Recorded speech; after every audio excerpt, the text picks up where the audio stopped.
Week 3 of the NFL season brought ESPN updates and headlines not of scores and players, but rather of kneeling protests and demonstrations of unity. The entire weekend yielding over 200 players protesting by not standing for the national anthem or, as the Pittsburgh Steelers did, remaining in the locker room.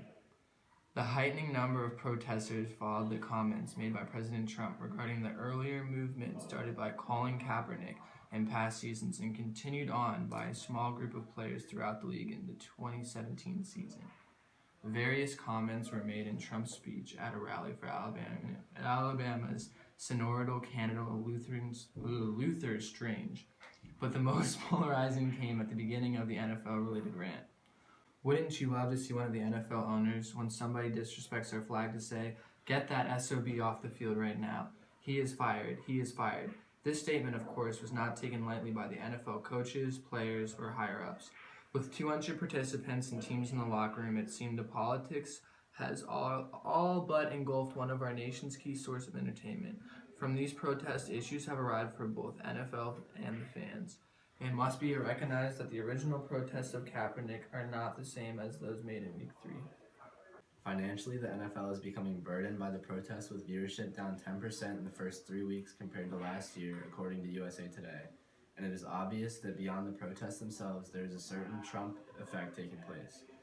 The same USA Today article notes a 4% drop since the prior week, which can firmly be attributed to the continued protests from the prior week, as well as the aforementioned comments that were made on Friday night of Week 3. These losses can be found not only in the NFL, but also in the major networks including ESPN and CBS. For the fans of football, football is becoming what it should be, a game of politics rather than simply a game. We, the American people, do not turn on our televisions each week so that we may count the kneeling players on the sideline and hope that their kneeling will bring change to our nation. Rather, we turn on the television so that we can watch football and only football. These men on the field are in fact paid performers on the largest stage with millions and millions of viewers per week. But in their personal interest, they're driving many away from watching the game in the stadiums and from home. After Week 3, it seems like the message of these protests has been muddled and confused from the original motives of Colin Kaepernick in the fight against injustice and inequality for people of color in this nation. In Week 3, those kneeling simply used a national, public, and professional stage to tell off our president by opposing the traditions set forth by the past. It is understandable that many were angry and upset at the comments made that in essence attacked them in their pride.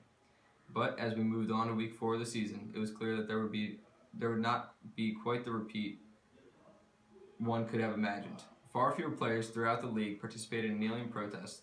The Pittsburgh Steelers were on the field, and owners did not stand players to show unity as they did before. It seems that there was a change of heart in the attitude and minds of many NFL players, coaches, and owners from Week 3 to the next, and we must wonder why.